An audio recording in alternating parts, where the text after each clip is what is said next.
তো এখানে দেখা যাচ্ছে মার্কেট প্রথমে একটা গ্রিন ক্যান্ডেল, তারপর একটা গ্রিন ক্যান্ডেল, তারপর একটা রেড ক্যান্ডেল। এখানে যে এফভিজি গ্যাপ ছিল এখান থেকে মার্কেট উপরের দিকে এখান থেকে বাইং পুল ব্যাক আসছে।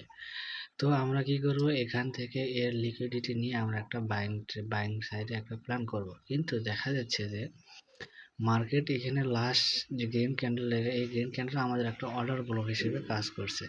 কিন্তু মার্কেট দেখা যাচ্ছে আমরা এক্ষেত্রে অনেক সময় হয় কি, এখান থেকে বাস ক্যান্ডেল বাস এই অর্ডার ব্লকের কখনো কখনো লিকুইডিটি সোয়াপ করে নেয়, বাস একটা ক্যান্ডেলের শ্যাডো ছেড়ে দেয়, নিচের দিকে ক্যান্ডেলের একটা শ্যাডো ছেড়ে দেয়, দিয়ে আবার কখনো কখনো দেখা যাচ্ছে যে এখানে ক্যান্ডেল বডি ক্লোজ করে। কিন্তু আমরা যদি তিনটা ক্যান্ডেল চারটা ক্যান্ডেল কম্বাইন করে দেখা যাবে, তাহলে কিন্তু বড় টাইম অথবা বড় টাইম ফ্রেম হিসেবে চিন্তা করে, তাহলে দেখা যাচ্ছে যে এখানে কোনো কিন্তু ক্যান্ডেল বডি ক্লোজ হয়নি। সেই হিসেবে যেহেতু ছোট টাইম ফ্রেম মার্কেটে ভলাটিলিটি থাকে, সেই হিসেবে আমাকে বুঝে নিতে হবে যে এখানে হতে পারে।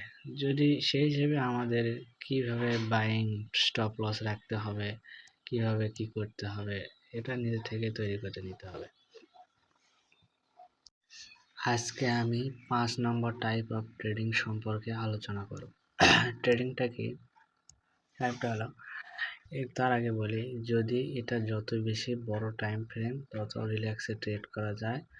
আর এটা একটা ট্রেন্ডিং মার্কেটের জন্য হয় বাইং ট্রেন্ড অথবা সেলিং ট্রেন্ড। দেখা যাচ্ছে মার্কেট এখানে বাইং ট্রেন্ড যাওয়ার একটা ট্রাই করতেছে, সেটা কিভাবে দেখি। মার্কেট এখানে লাস্ট একটা ডিমান্ডের রেড ক্যান্ডেল ছিল, এরপরে একটা গ্রিন ক্যান্ডেল, তারপরে আবার একটা গ্রিন ক্যান্ডেল। এর মাঝখানে যে এফভিজি গ্যাপ আছে, সেই গ্যাপ থেকে মার্কেটে বাইং আসছে। এতটুকু বাইংও বলতে পারি, অথবা বলতে পারবো এতটুকু বাইং, তবে এতটুকু বাইং বলা বেস্ট।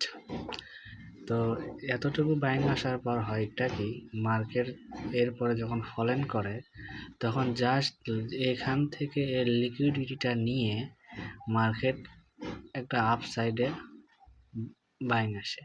তো এক্ষেত্রে আমরা এই পর্যন্ত টার্গেট রাখাটা বেস্ট।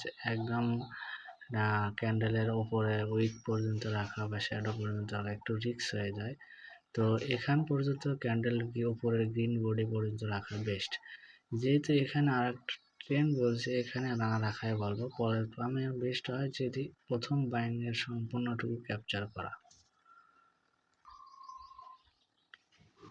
এখানে দেখি মার্কেট ফুললি একটা ট্রেন্ডিং মার্কেট ছিল।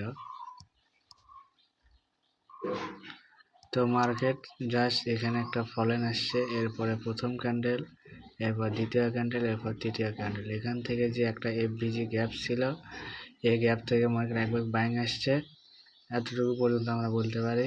এরপরে জাস্ট এর লিকুইডিটিটা নিচে এখান থেকে বাইং আসছে। তো এখানে দেখি মার্কেট এখানে একটা গ্রিন ক্যান্ডেল ছিল, ওকে, এখানে রেড ক্যান্ডেল, তারপর গ্রিন ক্যান্ডেল, তারপর গ্রিন ক্যান্ডেল। এর মাঝখানে একটা এফভিজি গ্যাপ ছিল, মার্কেট এখান থেকে এ পর্যন্ত বাইং আসছে। তো আমরা কি টার্গেট করব যে হ্যাঁ, এর লিকুইডিটি নেওয়ার পর ঠিক এই পর্যন্ত আমাদের আবার বাইং চাই। কিন্তু দেখা যাচ্ছে এখানে বাইং আসেনি। তো এটার কাম করার অনেক ক্ষেত্রে কাজ করে, অথবা অনেক ক্ষেত্রে কাজ করে না। এটা 100% সিওরিটি দেওয়া যায় না এই ট্রেডের। তবে হ্যাঁ, যে আমি যতদূর দেখতেছি এটার অ্যাকুরেসি মোটামুটি ভালো। তবে আমার প্র্যাকটিসের উপর হ্যাঁ, দেখা যাচ্ছে হ্যাঁ, আমাদের এখানে লিকুইডিটি নেওয়ার পর আমরা যদি এখানে এন্ট্রি নিতাম বা এখানে এন্ট্রি নিতাম, তারপরেও দেখা যাচ্ছে এটা আমাদের টিপি হিট এ পর্যন্ত অন্তত বাইং আসার কথা, কিন্তু আসেনি। তো এটা ফলেনও করতে পারে। বেশিরভাগ ক্ষেত্রে মার্কেট যখন এইভাবে অলরেডি মুভ দেওয়ার পর আরও মুভ দেয়, তারপরে এখান থেকে এসে বাইং হওয়াটা একটু রিস্ক হয়ে যায়। আমার দেখা মতে এটাই একটু বেশি কাম করছে। যদি মার্কেট এইভাবে আসতো, এখানে এফভিজি ট্রাই করে এখানে যেত, দ্বিতীয়বার যখন এই এফভিজি লিকুইডিটি নিয়ে উপরে যেত, তাই এটা কাজ করার পসিবিলিটি থাকে। কিন্তু যখন মার্কেট এইভাবে আসছে, এই এফভিজিকে ট্যাপ করলো, উপরে গেল, আবার এখান থেকে উপরে গেল, এরপরে এই এফভিজিকে ট্যাপ করে উপরে যায়, একটু রিস্ক হয়ে যায়। হ্যাঁ, এটাও কাজ করে, কিন্তু কখনো কখনো ফেল করে। এই